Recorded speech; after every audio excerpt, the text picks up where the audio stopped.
জালালিয়াত না থাকলে মুরিদের সিনা সাফ হয় না। আমার মুর্শিদ কেবলা বলছেন, বাবারে জালালিয়াত ছাড়া মুরিদের কলব পাক হয় না। আল্লাহর ওলিরা আল্লাহর দিকে মুতাওয়াজ্জা করে জিকির ফিকির মুরাকাবা করে তার কলবের মধ্যে একটা শক্তি অর্জন করে। কি অর্জন করে?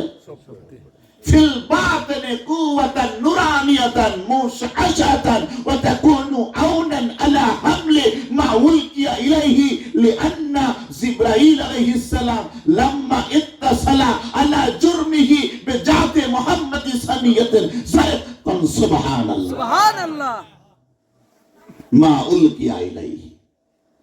ওই বছরে বছরে, মাসে মাসে, সপ্তাহে সপ্তাহে আল্লাহর বান্দা যখন চক্ষু বন্ধ করবে, তার প্রতি যখন তাওয়াজ্জু আসবে, জালালি ফায়েজ আসবে, ফায়েজের কারণে, ফিকিরের কারণে, মুরাকাবার কারণে, জিকিরের কারণে তার অন্তরের মধ্যে একটা বাতিনি শক্তি আল্লাহ পাক সৃষ্টি করে দিবে। আর ওই বাতিনি শক্তি সৃষ্টি হওয়ার কারণে চোখের পর্দা দূর হয়ে যাবে। হ্যাঁ, হযরত জিবরাইল আলাইহিস সালাম দয়াল নবীকে চাপ দিয়েছিলেন, ধরেছিলেন, তাওয়াজ্জুর মাধ্যমে এমন একটা বাতিনি শক্তি সৃষ্টি হয়েছিল যে আল্লাহর হাবিব ওহিকে বহন করা, ওহিকে ধারণ করা, ওহিকে শোনা, ওহিকে জব্দ করার সকল যোগ্যতা আল্লাহর পক্ষ থেকে অর্জন করেছে। সুবহানাল্লাহ। একজন মুরিদ, একজন সালেক, একজন জাকির, একজন শাকির, একজন ভক্ত যখন আল্লাহর ওলির দিকে মুতাওয়াজ্জা করবে, আল্লাহর ওলি আল্লাহর জিকিরে ফিকিরে তার কলবটা নুরান্বিত করে এক ধরনের শক্তি অর্জন করে সেই চাপটা যখন মুরিদের সিনার দিকে নিক্ষেপ করবে, মুরিদের সিনাটা লাফাইতে থাকবে, কলব লাফাইতে থাকবে, কলবটা পরিষ্কার হতে থাকবে এই জালালি ফায়েজে, তখন ওলির তাওয়াজ্জু দিয়া সে উঁচু মুকাম লাভ করবে। সুবহানাল্লাহ। ফাতওয়ায়ে শামী চতুর্থ খণ্ড, খুব খেয়াল করেছেন, অল্প কথা। আত-তারিকাতু হিয়া সিরাতু মুখতাসাতু বিস-সালিকিনা ইলাল্লাহি তাআলা মিন কাতইল মানাজিল ওয়া তারাক্কি ফিল মাকামাত। ফতোয়ায়ে শামী চতুর্থ খণ্ড, যে আল্লাহর ওলিদের তাওয়াজ্জু ফয়েজ ব্যতীত সুলুকের পথে যে চলে তাকে বলা হয় সালেক। সালেক মানে সাধক। সালেক মানে কি? সাধক, খোদার পথের পথিক, সত্য পথ অন্বেষণকারী। সুলুক মানে তরিকতের রাস্তা, মারিফাতের রাস্তা, তাসাউফের রাস্তা, পীর মুরিদের রাস্তা, শায়েখ এর রাস্তা। কথা কি বুঝতে পারছেন?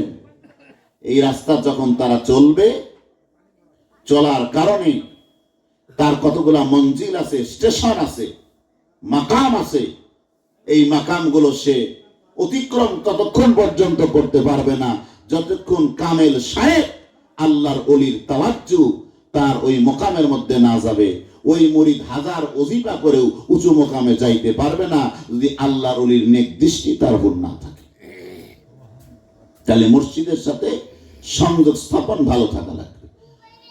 শিশির সাথে শিশির মুখ যদি জোড়া থাকে, এক শিশির জিনিস আর এক শিশিতে, এক পাত্রের জিনিস আর এক পাত্রে যায়।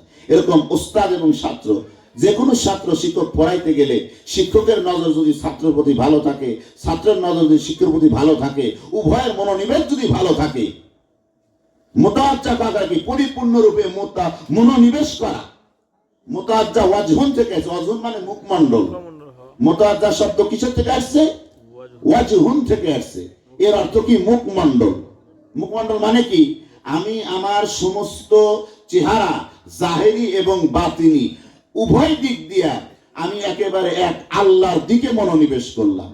আর ইহসান শব্দটা হলো খাঁটি মনে, ইখলাসের সাথে বিশুদ্ধভাবে দুনিয়ার সব কিছুকে তর্কের দুনিয়া করে ত্যাগ করে একমাত্র আল্লাহর দিকে মনোনিবেশ করা। সুবহানাল্লাহ। ইহসান মানে খাঁটি মনে আল্লাহর দিকে রুজু হওয়া, আল্লাহর দিকে মনোনিবেশ করা। জোরে কোন সুবহানাল্লাহ। সুবহানাল্লাহ। তো আল্লাহর নবী এই জন্য বললেন, আনতা আবুদাল্লাহ কাআন্নাকা তারাহু ফাইন লাম তাকুন তারাহু ফাইন্নাহু ইয়ারাক। তুমি এরকম ভাবে আল্লাহর ইবাদত করো যেন আল্লাহ তোমাকে দেখতেছে। সুবহানাল্লাহ। তুমি আল্লাহকে দেখতেছো, এটা যদি তোমার মধ্যে না হয় আল্লাহ তোমাকে দেখতেছে। শুরু হলো, একটা হলো মুরাকাবা আর একটা হলো মুশাহাদা।